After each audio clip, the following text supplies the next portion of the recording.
Bem, boa tarde a todos. Vamos iniciar então o sétimo webinar sobre o regime jurídico da atividade de segurança privada. Hoje vamos estar em conversa com o diretor de segurança, também nosso comercial e formador de segurança, Miguel Regalo, com 44 anos, tem uma vasta experiência na atividade de segurança privada, também como sargento do Exército. Temos aqui uma pessoa muito experiente para falar sobre o regime jurídico. Miguel, o que é que vamos então comentar hoje sobre o regime jurídico da atividade de segurança privada? Quais são os pontos que temos que começar? Ora, então, boa tarde a todos. Obviamente que aquilo que eu pretendo é fazer aqui um bocadinho daquilo que é o resumo da atualização da Lei 46 de 2019, que veio atualizar o regime jurídico de segurança privada, nomeadamente a Lei 34 de 2013. Portanto, não temos tempo para conseguir abordar todos os temas, então eu foquei-me aqui em alguns temas que julgo que são importantes, nomeadamente nas proibições no exercício da atividade de segurança privada, o segredo profissional, temos também regras de conduta, revistas, que normalmente são questões que são muito questionadas, são situações que são muito questionadas, como é que funciona em relação às revistas, pronto, questões relacionadas com os cartões profissionais, o porte de arma, e depois ali aquilo que já é comum, que tem a ver com o dever de colaboração e também o dever de identificação. Portanto, basicamente, vou-me centrar aqui nestes pontos, que julgo que serem os essenciais nesta fase. Os essenciais da atividade.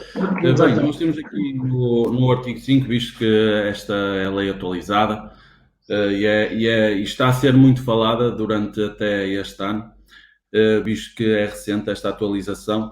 No caso das proibições, não houve assim alterações, mas em relação aqui às proibições, o que é que sugeres em relação que podia ter alterado e não alterou? Portanto, eu relativamente, posso pôr já aqui a apresentação relativamente a essa questão do artigo 5º. Portanto, hoje em dia, e como é prática, também não sofreu grandes alterações. Tudo o que tenha a ver com atividades que tenham por objeto alguns daqueles que são os objetivos, portanto, e o desempenho das forças correspondentes a competências exclusivas das autoridades judiciárias e policiais, portanto, tudo aquilo que tenha a ver com funções exclusivas das autoridades, portanto, acaba por ser uma proibição para a atividade de segurança privada. A questões relativamente aos deveres, aos direitos, liberdades e garantias dos cidadãos, portanto, nós não podemos ameaçar, inibir ou restringir, e também o facto de não podemos fazer proteção de bens, de serviços ou de pessoas envolvidas em atividades ilícitas. Há situações que, e relativamente às proibições, isto é o que hoje em dia está em vigor, na minha opinião, poder-se-ia mexer aqui em algumas coisas, principalmente naquilo que diz respeito a questões que tenham a ver com, e isso eu às vezes já tenho comentado com muita gente, o facto de a possibilidade de se trabalhar em não sei quantas empresas de segurança, devia haver aqui um regime que permitisse os contratos de trabalho não poder haver tantos contratos de trabalho com tantas empresas de segurança. Acho que era uma solução basicamente muito na linha daquilo que foi a alteração que veio com a Lei 46 relativamente ao diretor de segurança, que neste momento só pode estar numa entidade com alvará ou com licença de autoproteção, arranjar algo semelhante que se pudesse enquadrar relativamente à questão dos contratos de vigilante e por aí adiante. Em relação às responsabilidades. Exatamente. A seguir, continuando aqui com as proibições no ponto 2, as entidades e o pessoal de segurança privada no exercício das funções não podem interferir ou intervir em manifestações e reuniões públicas, portanto, nem em conflitos de natureza política, sindical ou laboral. É o normal, é o comum, é o que já acontecia. Relativamente aqui ao segredo profissional, e aqui ao segredo profissional eu queria só deixar aqui um à parte, Portanto, aquilo que o artigo 6º nos diz é que as entidades e o pessoal de segurança privada ficam obrigados a segredo profissional, portanto, só pode ser cobrado nos termos de legislação penal ou processual. E eu acredito que queria deixar também um comentário que acho que é relevante, que é, muitas das vezes, a falta de algum cuidado na utilização de redes sociais. Ok? Pois isso tem tido alguma visibilidade por parte, principalmente das empresas de segurança, que estão a notificar os próprios elementos de segurança privada, com questões até de crime de dolo. Exato. Há situações que se vê às vezes que acabam por ultrapassar um bocadinho aquilo que é o aceitável. Eu percebo e entendo que hajam algumas situações que devam ser colocadas. Agora, questões relacionadas com o serviço, nós trabalhamos numa área que é a área de segurança, é uma área sensível, é uma área que, além de toda a legislação que tem que ter aqui algum bom senso em percebermos que estarmos a publicar algumas informações acabam por pôr em causa também a segurança do local onde prestamos serviço.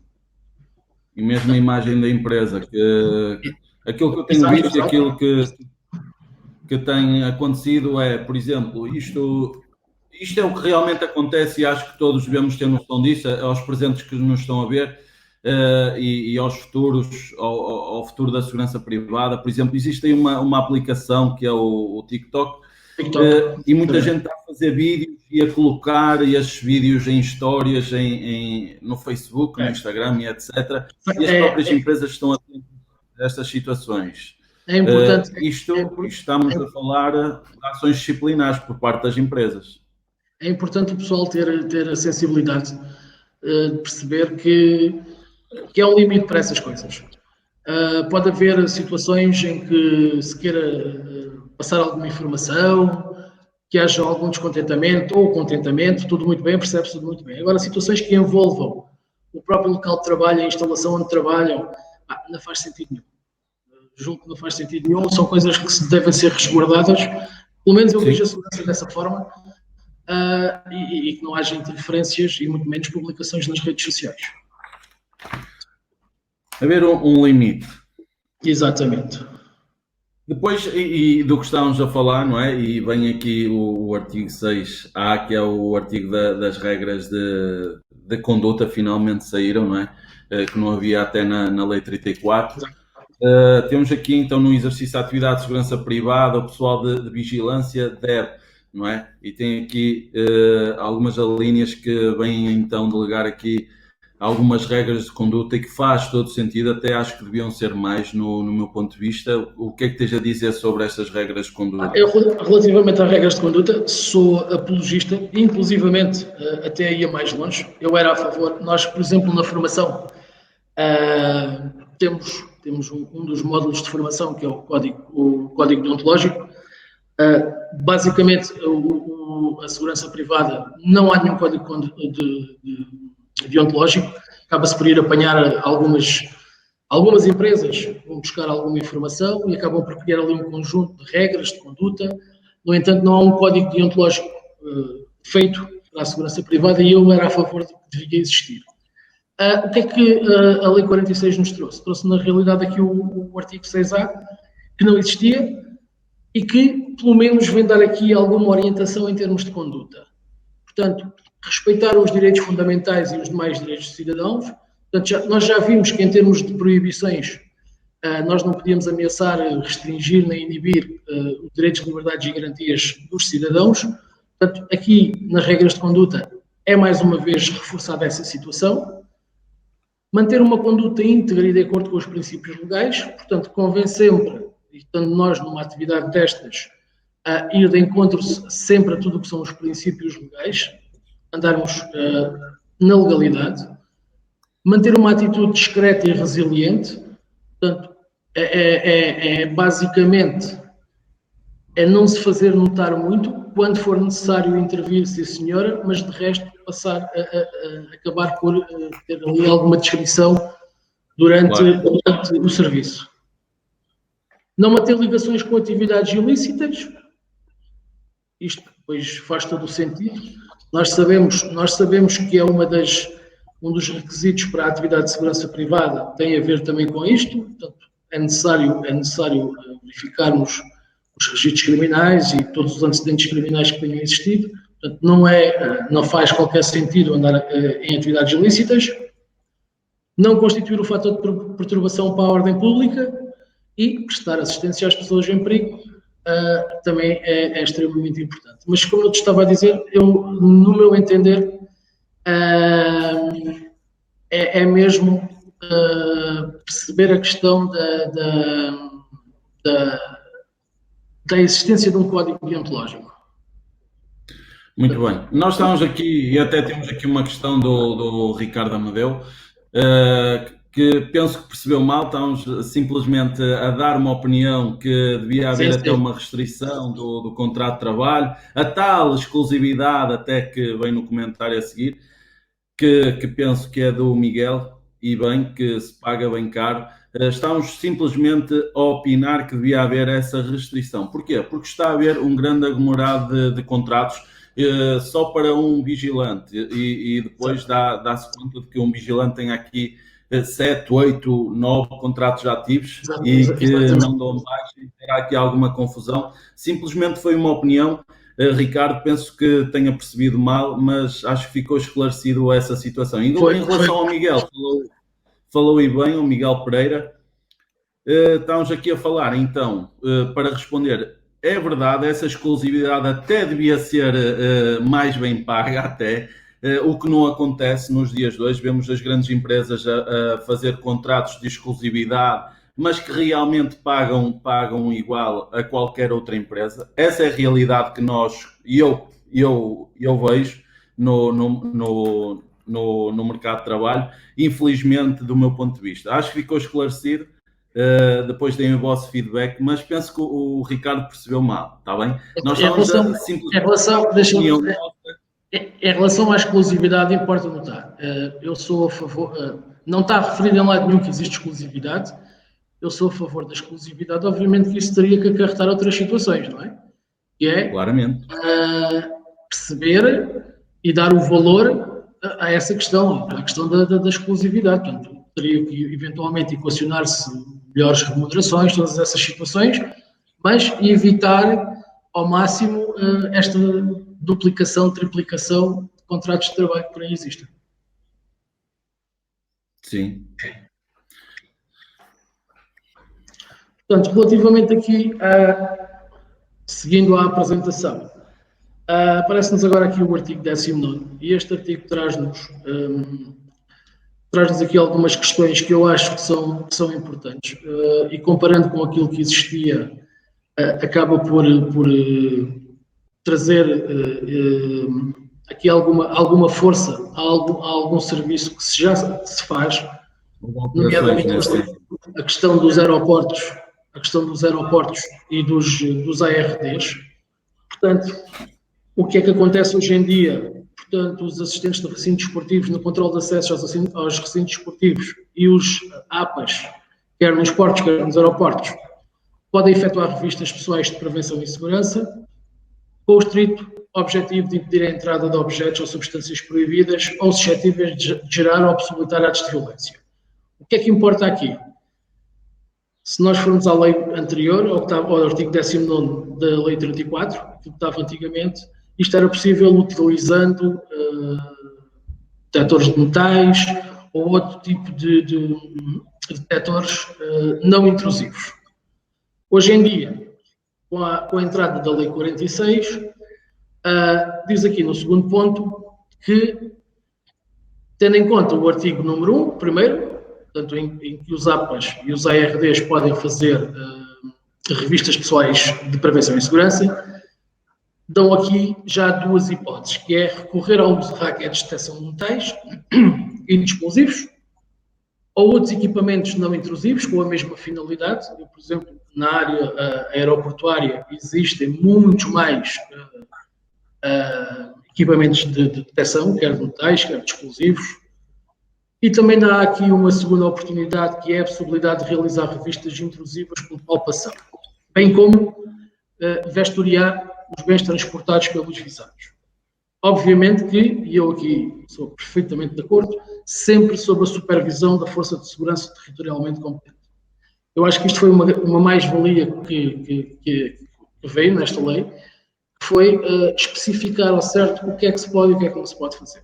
Antigamente havia muita dúvida e muita gente colocava essa questão dos ARVs nos acessos, no controle de acessos aos estádios, que faziam revistas, podiam, não podiam. A questão dos aeroportos também era uma questão que se punha, se bem que a questão aeroportuária depois tem a ver não só com a lei de segurança privada, mas também com a legislação europeia. Agora já esta possibilidade está na lei. Portanto, sempre sob supervisão das forças. Exatamente. Essa era uma das coisas que havia na lei, porque via-se nós frequentávamos os estádios e víamos os ARDs, por exemplo, a fazer a revista por palpação, que tornaram aquilo, nem sei bem de que forma eles tornavam aquilo legal, mas lá arranjaram uma forma e que agora com esta alteração... Eu acho que esta alteração nessa vertente foi muito boa. Foi fundamental. Perceber aquilo que se pode fazer, sim senhora, mas a lei agora deu maiores competências ao pessoal da segurança privada, neste caso os ERDs e aos APAs.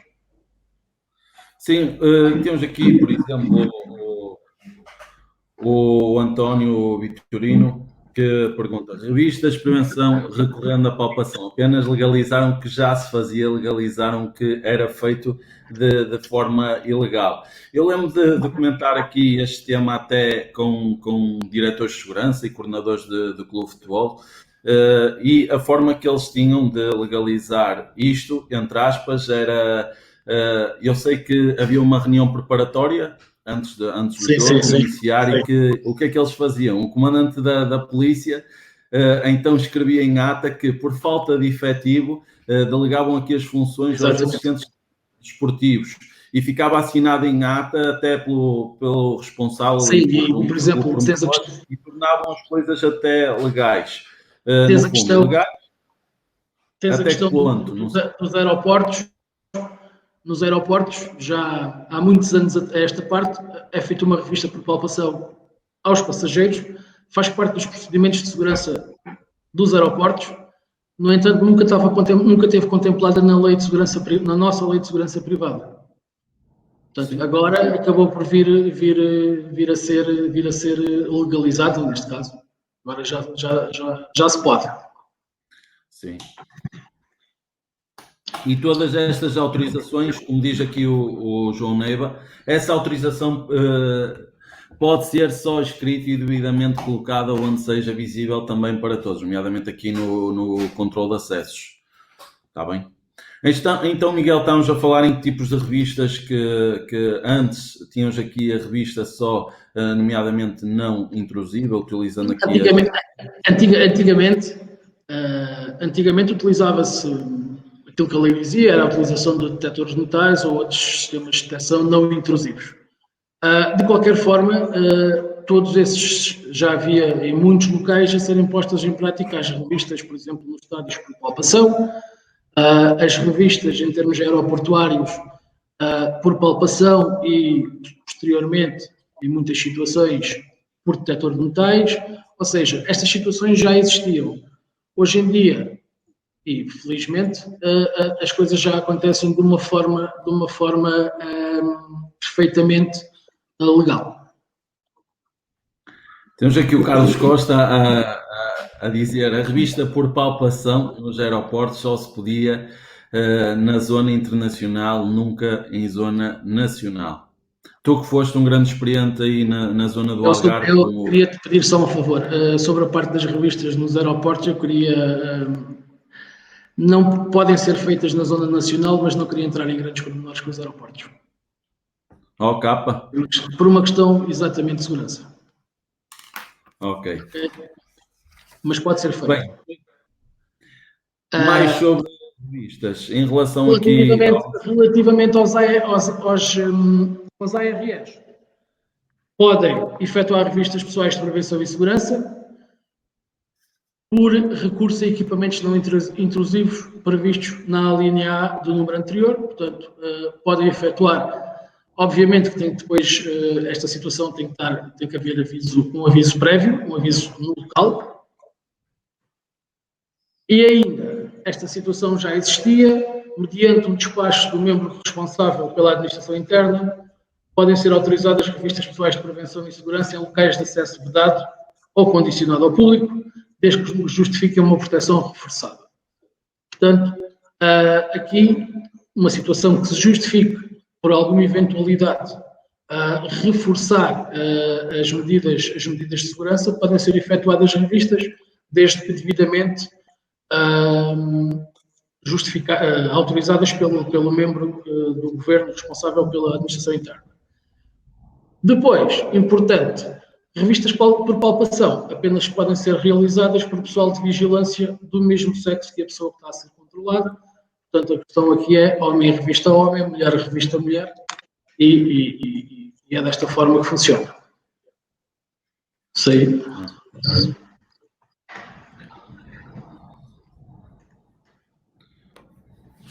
Portanto, a supervisão das forças de segurança previstas na linha B do número 2, portanto, é quando existem as revistas por palpação, a requerer pela entidade responsável pela gestão do espaço ou do evento, deve atender ao número de seguranças privadas a realizar revistas, ao número de pessoas a ela sujeitos e outros fatores e circunstâncias que contribuem para a avaliação de risco. Portanto, isto depois tem que na realidade, haver aqui entre as forças de segurança e a entidade responsável pela gestão do espaço ou do evento, haver aqui a partilha de informação para depois se verificar o número de seguranças privados que tenham que fazer as ditas revistas. Sim.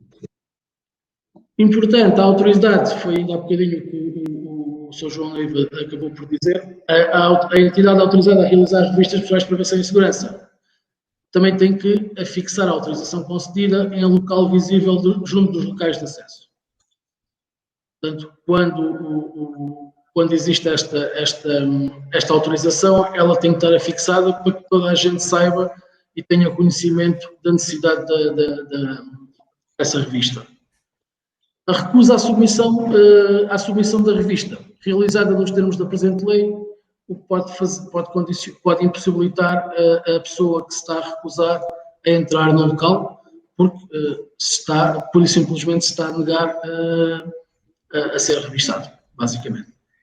Esse pode, Miguel, muitas das vezes gera aqui algumas interpretações que acho que a própria lei devia ser mais objetiva e não tirar muita autoridade ao serviço de vigilância no local de trabalho. Esse pode é muito interpretado. Aqui tem a ver com... Eu acredito que o legislador, quando faz a lei, não é? Porque há locais onde o não, a negação à revista é fator impeditivo para dali não passar para a frente. E depois há os locais do pode. E os locais do pode depois ficará sempre ao critério. Pode gerar várias interpretações aqui na parte da revista, assim como temos na Lei 35 dos estabelecimentos devidas também, no seu artigo 7, vem a falar da mesma forma. O segurança porteiro pode, mais uma vez, essa interpretação que muitas das vezes gera aqui algumas confusões. Avançando para o próximo artigo, que temos aqui em relação à parte da formação. A formação basicamente mantém-se nos moldes em que estava. Temos a formação inicial, temos a formação inicial ou a formação de qualificação, a formação de atualização e a formação complementar. Portanto, na formação, por enquanto, ainda não houve grandes alterações. Mantém-se tudo na mesma. A formação inicial tem sempre os módulos das UFCDs, formação base e depois a respectiva especialidade. E na questão das atualizações, para a renovação do cartão ao final dos 5 anos, a frequência de uma ação de formação. A formação complementar pode ser muito vasta, tem muito a ver também com o local onde as pessoas trabalham, alguma exigência legal que exista para alguma formação profissional. Eu lembro, por exemplo, do suporte básico de vida, com DAEs, equipas de segunda intervenção. Portanto, depois há uma série de formação que pode ser complementada e melhorará de certeza aqui a questão do profissionalismo e da capacidade das pessoas.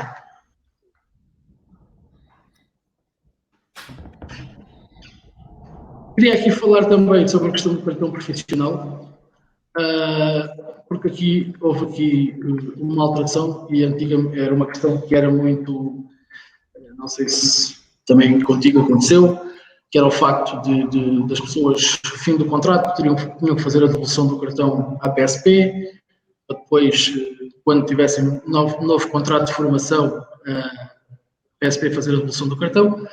Houve aqui algumas alterações nisso. Mantém-se para o exercício das funções, o pessoal da segurança privada é titular de cartão profissional, emitido pela Direção Nacional do PSP, tem uma validade de 5 anos e é suscetível de ser renovado por iguais períodos de tempo. A renovação do cartão implica a frequência do custo de atualização. E aqui aparece agora esta informação que este artigo, o pessoal da vigilância que não esteja vinculado a nenhuma entidade patronal não pode, em circunstância alguma, fazer uso, exibir ou identificar-se com o cartão profissional. Ou seja, este ponto deste artigo, aquilo que acabou por retirar foi a questão da devolução do cartão à PSP. Portanto, havia muita gente que se queixava de ter que entregar o cartão, e o que aconteceu foi que, a partir de agora, já não é necessário fazer a entrega do cartão na PSP, é necessário cumprir com o ponto 4, que é, não tendo um vínculo a uma entidade patronal, não pode fazer uso, exibir ou identificar-se com o cartão profissional. Portanto, basicamente, não pode trabalhar sem esse contrato de trabalho.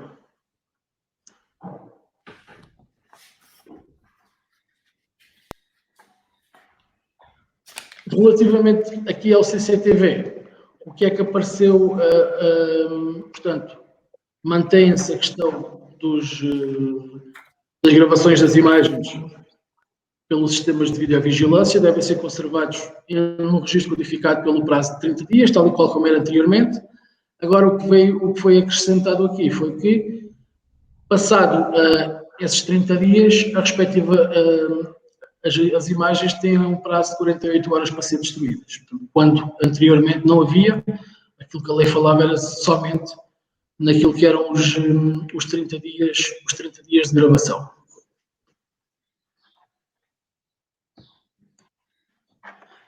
E agora aqui um tema que é muitas das vezes abordado, principalmente em informações, que tem a ver com a questão do porte de arma.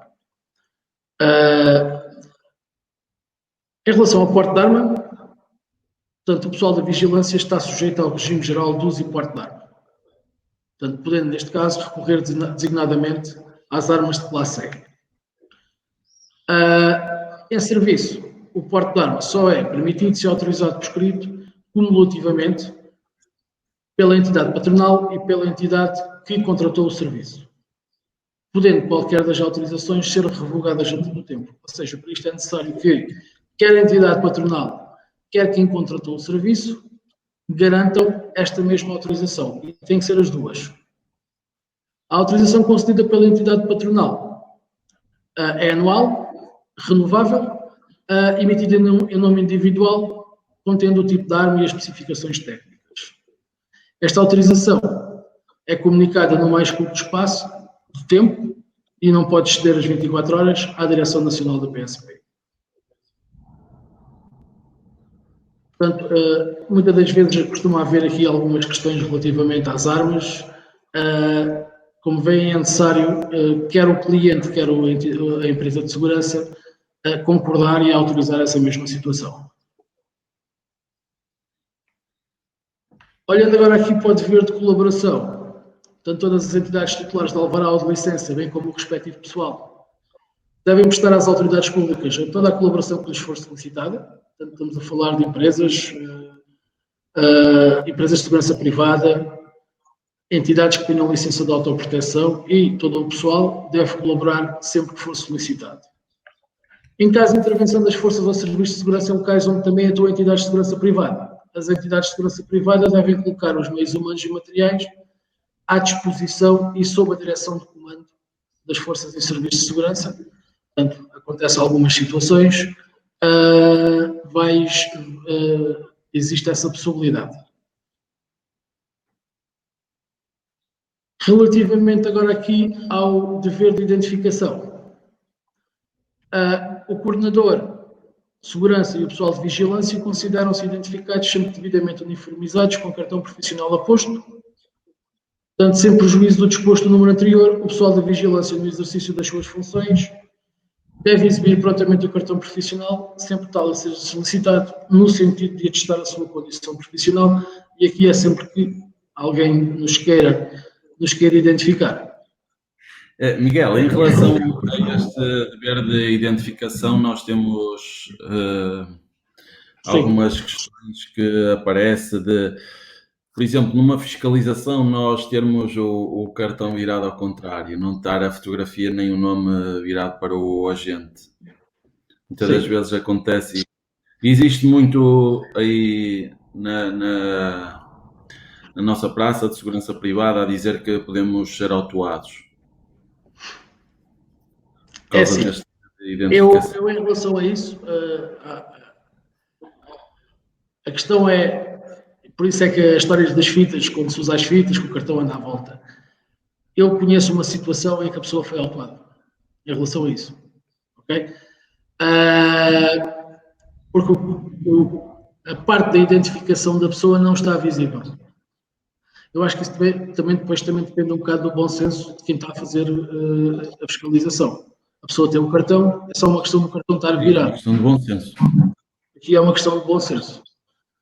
Soube de uma situação, não foi agora, já foi há algum tempo, que o cartão se virou e na altura acabou por ser autuado. E pronto, foi uma situação. Foi a única que eu tenha tido conhecimento e acabou por, pronto, é uma situação que tem muito a ver também com o bom senso e eu acho que muitas das vezes nisto era bom que o bom senso imperasse.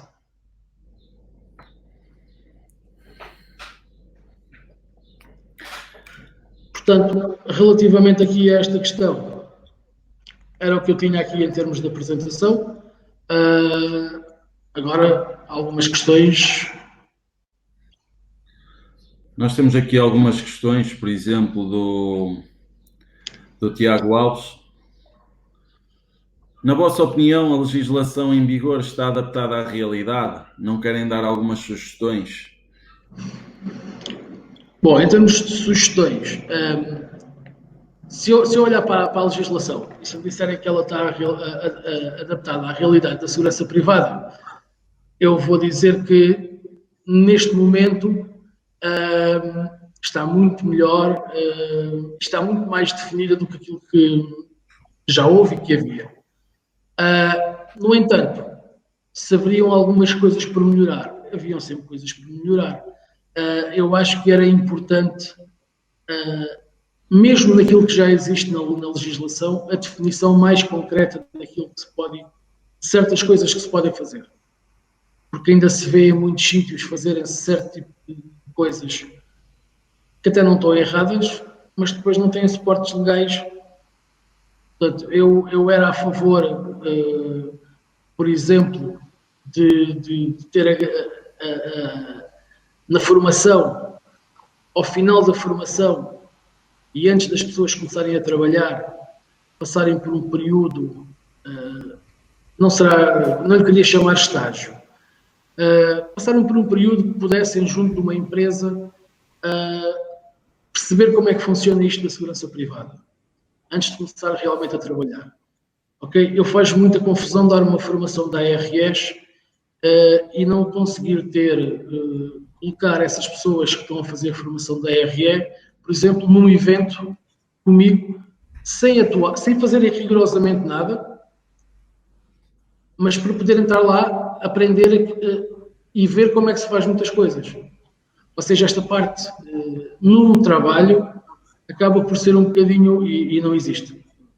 Faz-se muitas das vezes, quando se vai trabalhar para uma empresa, vai-se estagiar para um cliente, 2, 3, 4 dias, mas acaba por não ser a mesma coisa. Eu digo isto é fora do ambiente de trabalho, ainda no ambiente de formação, conseguir fazer aqui algum estágio, um on-job training, uma coisa assim do género, em que as pessoas tivessem tempo para perceber aquilo que vão fazer na realidade.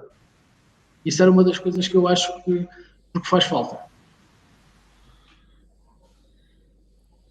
Em relação, muitos formandos pedem aqui até estágios em algumas empresas ou eventos ou estádios de futebol. Nós muitas das vezes não conseguimos dar essa resposta, mas o que é certo, muitas das vezes temos essas visitas fora de aulas. Eu próprio já acompanhei turmas para eventos e estádios, mas é uma boa vontade nossa e da empresa. Eu acho que é uma boa. Acho que era era uma das alterações que havia. Que devia haver era uma boa forma de pôr as pessoas a contactar diretamente com aquilo que vão fazer, porque normalmente o que é que acontece à grande maioria das pessoas? Isto é a pura da realidade e de certeza que nos está a ouvir do meio da segurança privada, que é tiramos o cartão, assinamos o contrato com uma empresa e vamos fazer o serviço. Ok? E sem que a pessoa tenha a mínima noção daquilo que se passa, das situações que podem ocorrer, porque uma coisa é falarmos em sala de alguns aspectos que podem ocorrer, outra coisa é constatar no local algumas situações que podem ocorrer. Poderíamos sugerir aqui várias coisas, claro que isso depois devia ser transmitido para quem direito, se calhar numa próxima alteração à lei serão ouvidas essas sugestões. Eu próprio estive no Fórum de Segurança realizado em Braga e o próprio Diretor Nacional da PSP vê com bons olhos esta mudança frequente de legislação até para acompanhar os próprios tempos. E eu acho que estas mudanças legislativas deviam-se fazer com mais frequência, para se irem adaptando à realidade dos tempos. Depois temos aqui uma questão do François. Em relação aos centros de exames da PSPA, há dúvidas em relação a isto? Qual é o ponto de situação em relação a estes centros? Que já muito se fala e todos estamos à espera de uma resposta. Fala-se há muito, já saiu alguma coisa legislativa acerca disso. No entanto, e neste momento, e também acredito que com a questão aqui que veio pelo Covid-19, todo este atrasar, este parar de situações, tenha contribuído também para alguma paragem relativamente a esta situação. Neste momento, sei que estavam a trabalhar nesse assunto, já há legislação, já há uma mini organização das coisas, não há ainda uma definição, porque não há. Já há centros de exame. Sim, eles estão identificados, já tem a legislação, agora pôr isto em prática, pronto, agora é uma questão de tempo, acredito. Também acredito que muito brevemente isto começará a ser feito. E sou completamente de acordo. Portanto, acho que para manter aqui para que as coisas corram de forma correta, sejam feitas de forma correta, pelo menos haver a garantia que toda a gente passa por este crivo e que vem da formação, faz o exame e posteriormente recebe, se tiver aproveitamento, recebe o cartão profissional. Bem, temos aqui o Tomás, um grande camarada. Tomás diz de uma forma assim objetiva, dizer se nós podíamos pedir aqui à entidade reguladora se podíamos fazer esse estágio em tempo real. Eu lembro de até já ter pedido um contexto de aulas e a própria Direção Nacional da PSP negou e que essas aulas deviam ser sempre em locais autorizados, nomeadamente nas salas de formação. Muitas das vezes não é fácil obter este feedback, Tomás. Eu, por acaso, já tive uma experiência com a PSP. Foi num curso de transporte de valores. Fomos fazer uma análise de risco a 2 multibancos. Saímos da sala, e fomos fazer uma análise de risco a 2 multibancos. Na altura, foi-me solicitado, e tive que mostrar tudo, onde é que estavam localizados, onde é que eram os multibancos, qual é que era o percurso que eu ia fazer até lá. Portanto, tirei umas imagens, portanto, expliquei tudo aquilo que iria lá fazer. Era um multibanco que estava na rua e um multibanco que estava dentro de uma instalação pública. Pus isso tudo, entreguei, isso, segundo me disseram, isso foi para a PSP, foi aprovado, e nós, nesse dia, na formação, fomos fazer, também estamos a falar em distâncias pequenas, estamos a falar de 400 metros do centro de formação. Okay? Agora, eu era apologista mesmo de que podíamos ter essa, não é liberdade, mas pronto, possibilidade de conseguirmos, de alguma forma, levar as pessoas para fora da sala de formação e muitas das vezes dar-lhes a conhecer aquilo que é a realidade do trabalho. Claro, nós temos que ir ao terreno, não é? Temos que ir ao terreno. Isso não faz sentido absolutamente nenhum. Eu acho que fazia todo o sentido nós termos um período pós-formação em que as pessoas pudessem constatar a realidade do trabalho.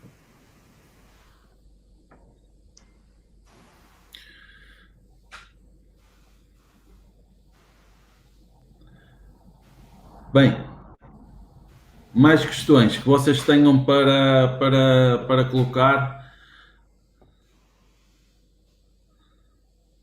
Nós temos aqui o Peter, iniciativa presencial que agora está a acontecer, num auditório com segurança, já terem a oportunidade de intervir e relatar situações, um evento em grande que ocupa um dia inteiro. Qual é a abertura da Comilog relativamente a esta ideia? Posso falar em relação a isso, porque a ideia já está a ser, já anda a ser estudada há algum tempo, que era, de alguma forma, já pensei nisso, criar um evento que pudessem algumas pessoas falar. E um evento assim, com alguma, não muito grande, mas com alguma importância, para se debaterem alguns temas. Obviamente que depois será uma situação a ser estudada, eu sei que já transmiti essa ideia, porque acho que fazia todo sentido. Portanto, com o volume de formação que existe, com tudo isso, juntarmos aí num local e poder tirar um dia para abordar uma série de situações relativamente à segurança. Mas isto que era há uns tempos atrás e o que é hoje, a realidade é completamente diferente, até porque obriga aqui a formação de todos, sem exceção. E nós temos aqui a questão dos eventos, dos estádios de futebol, que está aqui, surgiu uma ideia deste webinar, de nós termos esta iniciativa por parte até de um estágio de formação. Também nós podemos ter esse estágio em relação à formação, pós-formação da PSP, claramente, não intuito aqui de sala de aula enquanto entidade também formadora, mas depois, mais à frente, poderíamos ter isso. Eu acho que uma coisa que eu acho que é importante relativamente à questão de juntar as pessoas e de juntar vigilantes. Eu sou a favor de, por exemplo, fazer encontros de formadores. Era importante. Se calhar muitos de nós que estamos somos formadores, tu és formador, muita gente está, já vi alguns comentários daqui de pessoas que conheço que também são formadoras. Portanto, e dentro de um evento conseguir abranger aqui uma série de áreas que acho que era muito útil para um setor que eu considero, primeiro, uma área que eu gosto muito de trabalhar e um setor que eu considero que tem muito para evoluir. Arranjar um dia para conseguir fazer isto tudo era importante e acho que era uma mais-valia para muita gente. Fica aí um desafio lançado Claro, e quanto mais melhor, não é? Eu por acaso também estive presente no fórum e achei teve muitas vantagens aquele fórum e acho que todas as áreas, não é, comerciais, no fundo, lançam este estilo como o Paulo Araújo estava a dizer aqui, de tipo Seu de Security conferência. Summit. Security Summit, não é? E acho que tem que haver sempre esta iniciativa, até mais que uma vez por ano. Temos aqui também o Cunha. Boa tarde, meus caros. Antes de mais, também os parabéns pela iniciativa. Permitam uma pergunta. Quando referiu que fez uma análise de risco ao multibanco, fez em contexto de uma ação de formação comunicada ou fora do cronograma? Fiz, quando fiz esta avaliação de risco, foi um trabalho que eles realizaram dentro do horário do cronograma. Ok. Depois temos o Tiago Alves. E que tal existir uma uniformização da atividade de segurança privada a nível europeu? Vocês, como diretores de segurança, como veem este cenário? Bem, acho que era aqui uma coisa, não era, Miguel? A uniformização da atividade de segurança privada a nível europeu torna-se muito difícil. Eu vejo desta forma. Porquê? Muita daquilo que é a legislação com que nós trabalhamos é legislação nacional. Melhor, nós temos um regime jurídico de segurança privada que é a legislação nacional. E isto implica depois transposição para o nível europeu de muita coisa. Por exemplo, nós se formos aqui ao lado da Espanha, a legislação de segurança privada tem algumas coisas parecidas com as nossas, mas em muita coisa é diferente. Porquê? Porque está adaptada à realidade de Espanha. Depois temos a questão de também situações que já ocorreram noutros países, que felizmente nunca ocorreram no nosso, e a nossa própria segurança privada, a nossa própria legislação não está preparada para essas situações. Se eu for aqui à Espanha, já houve, existiu a ETA, portanto, toda a legislação é trabalhada tendo em conta estas ameaças. Se formos para a Inglaterra, temos a ameaça terrorista, França, portanto, conseguir juntar isto tudo numa uniformização da atividade de segurança privada, acho muito complicado. Muito difícil de lá chegar.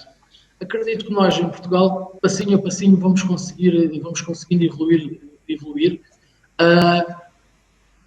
Era importante, e eu considero muito importante o papel desempenhado pelos formadores, okay? Onde me incluo também. Porquê? Porque somos nós que transmitimos a informação às pessoas que começam nesta área. Portanto, se ela for corretamente dirigida, as coisas correm bem. Mas para isso também sou apologista de que nós, enquanto formadores, devíamos juntar mais vezes. Ok? Eu, por acaso, já vi aqui alguns nomes correr de pessoas que são formadores, que os reconheço como formadores, mas que nunca tive a oportunidade de falar com eles. Se calhar era importante conseguir juntar tudo isto e trocando experiências entre nós, acabava por ser uma mais-valia para a atividade da segurança privada. Porque parte de nós, da formação, somos as primeiras pessoas que os formandos encontram quando entram para o mundo da segurança privada. Portanto, por isso é que eu sou a favor de haver uma maior uniformização e aqui alguma coesão entre a parte da formação. Uma das ideias que até poderiam ser surgidas aqui em relação por exemplo, àquilo que o Paulo Araújo colocou, que era a Security Summit, podia ser a chamada das empresas estrangeiras, não é? De Espanha, da França, a nível europeu, também em Portugal, mostrarem o seu ponto de vista em relação à segurança privada. Acho que nos faz muita falta esse entendimento. Nós vemos, por exemplo, empresas sediadas em Portugal, como Securitas e ProSeguro, não é? Trabalham em outros países, e há essa preocupação por parte dessas grandes empresas até em partilhar essa informação para estarem a par daquilo que o nosso país... Eu acho há muito por fazer, claro que há muito por fazer. Agora, acredito que com vontade, obviamente que isto são coisas que não se mudam de um dia para o outro. Exatamente. Percebo que se houver... isto tem que começar por algum sítio, ok? Então, nós que estamos na área da formação, também temos aqui uma cota de responsabilidade. E se nós dermos um passo, ok? Se calhar poderão haver outras áreas que nos possam seguir, porque faz todo o sentido. Por exemplo, como o Sr. João Neiva está a referir, a partilha de informação é importante, ok? Portanto, nós conhecemos a área da segurança privada, mas, por exemplo, se calhar poderemos ter formadores com mais experiência em umas áreas que outras, e se nós partilharmos a informação, acabamos por chegar a todo lado. Okay? Não nos podemos, acho que é importante não nos virmos como concorrentes, porque não vejo isso por esse prisma, vejo mais pela questão, sim, de partilhar e falarmos e tentar aqui, de alguma forma, levar isto a bom termo. Sim, também uma ideia aqui do Eduardo Ribas, não é? E criar uma associação de formadores ou de centros de formação até para termos algum peso na taxa, né, de decisão. Pertencer ao Conselho de Segurança Privada, no fundo. Sim, exato. Faz sentido, é assim, fazer-se uma associação, fazer-se... Eu vejo essas questões de uma forma muito simples, que é, se o objetivo for trabalhar para o bem comum, impecável. Com associação, sem associação, obviamente com a associação eventualmente poderíamos ter tal peso, por exemplo, no Conselho de Segurança Privada. Agora, o objetivo seria numa fase inicial e de alguma forma conseguirmos juntarmos, partilhar, trocar experiências e tentar de alguma forma acabar por melhorar tudo isto.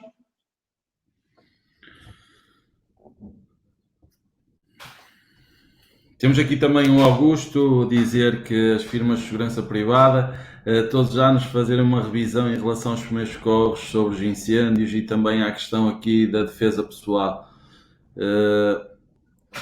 Acho que todas têm que fazer uma revisão anual, não é? Em relação a este contexto, seja é um módulo, não é? De 40 horas, que é uma obrigação. Não é, Miguel? Sim, primeiros socorros. Era importante, mais que não seja, porque hoje em dia, e atenção que é uma vantagem que há hoje em dia que não havia antigamente, que é a questão das UFCDs, que os formandos que agora, com a legislação, são obrigados a fazer as 25 horas de socorrismo e as 25 horas de combate a incêndios. Portanto, eles já levam essa formação. Se vocês me disserem que as 10 horas de segurança privada, de defesa pessoal que eles têm na formação é suficiente, obviamente, todos nós chegamos facilmente a uma conclusão. Eles têm uma noção de defesa pessoal. Se era importante, é importante. Existe legislação, existe formação que é obrigatória por lei. A questão dos primeiros socorros, a questão dos incêndios, para mim, acabam por ser mais importantes ainda do que, por exemplo, a questão da defesa pessoal. Mais que não seja fazer anualmente uma reciclagem, ok?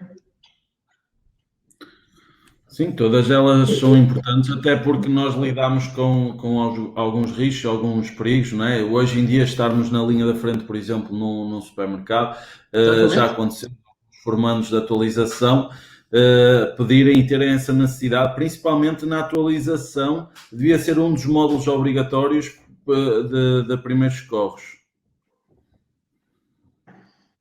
Exato. Eu, em relação aos primeiros socorros ao combate a incêndios, acho que deveria haver mais prática, as pessoas poderem praticar, poderem fazer, para estarem confortáveis quando um dia precisarem de fazer. Sim. Bem, estamos nos últimos 5 minutos. Mais questões em relação às empresas.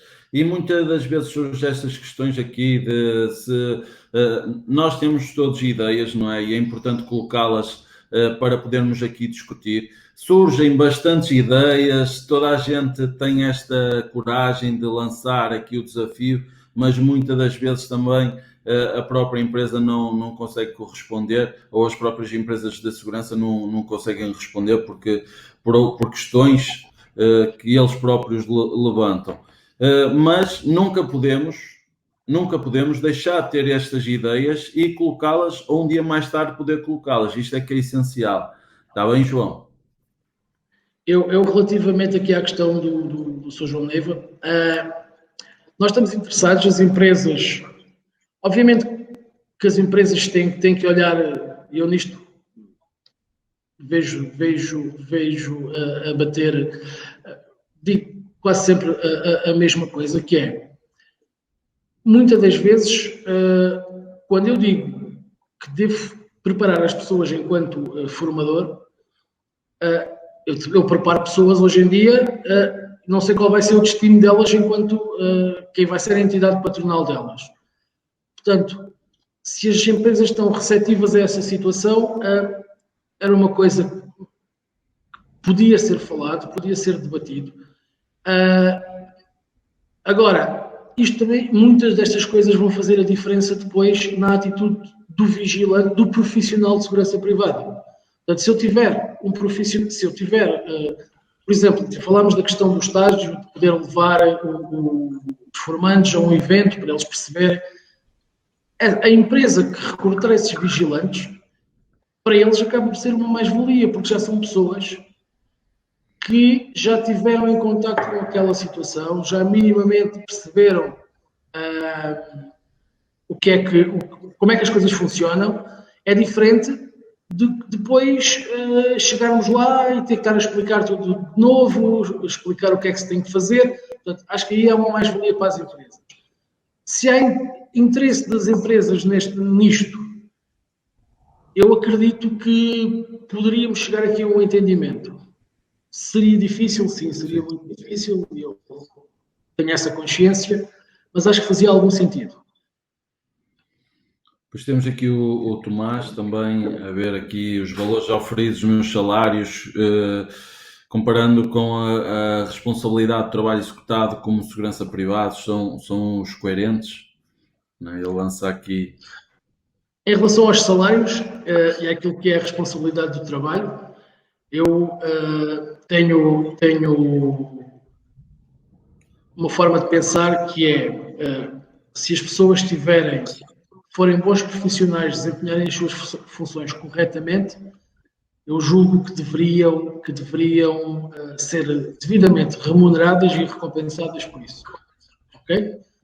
Portanto, se me perguntam se o salário de um vigilante hoje em dia é o aceitável, eu digo-vos que não, mas também não terá que ser alguém que trabalhe diretamente com a questão salarial, a questão dos contratos, porque só a partir daí é que se consegue chegar a um ponto. Claro. Obviamente que nunca ninguém gosta daquilo, gostava sempre de ganhar um bocadinho mais. Agora é preciso saber se depois as empresas estão preparadas para pagar mais salários, se os clientes estão preparados para pagar mais às empresas, porque ao fim e ao cabo, o valor do aumento do salário do vigilante vai se refletir no cliente. Portanto, resta saber se depois. Isso aí depois já há várias interpretações, sendo que há uma tabela mínima que as próprias empresas devem cumprir e têm que responder a isso. Mais alguma questão que vocês tenham? Estamos mesmo aqui a finalizar.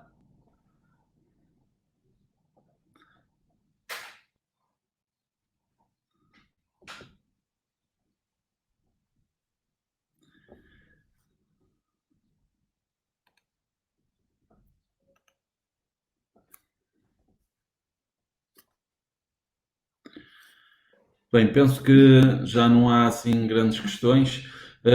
Estivemos aqui no 7º webinar da Comunilog, com o Miguel Regalo, a responder aqui algumas questões que poderia ter havido e também a falar sobre o regime jurídico da atividade de segurança privada, que foi alterado, e houve aqui algumas alterações que se foram faladas. Depois, em relação às próprias questões, gostei de ver estas questões. Surgiu aqui algumas ideias em relação aos estágios e que devem ter sempre isto presente, nunca deixar de ter ideias que é para lançar aos próprios centros de formação, também às próprias empresas de segurança, para todos juntos melhorarmos esta performance que é ser segurança privada, que ainda temos muito para melhorar, apesar de estarmos muito bem vistos e agora com isto desta pandemia, mostrarmos estar aqui na linha da frente com grande responsabilidade e com grande dever perante a sociedade e as próprias empresas, e as notícias que saíram foram positivas, foram todas elas positivas, ao contrário do que tinha havido em anos anteriores, de notícias negativas, não é?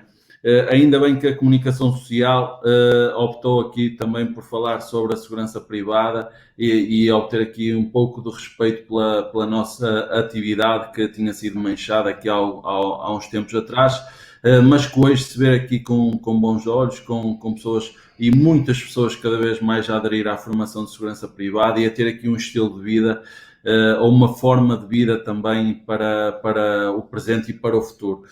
E muito me orgulho, e com certeza também o Miguel, fazer parte da vida dessas pessoas e da formação dessas pessoas.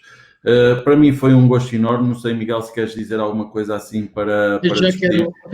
quero agradecer a presença de todos, agradecer à Comunilog a possibilidade de estar aqui, poder partilhar aqui algumas coisas. Obviamente estamos a falar num espaço de 1 hora em que não conseguimos aprofundar as coisas, porque depois também começa a haver aqui depois uma dispersão da conversa, o que acaba por ser bom.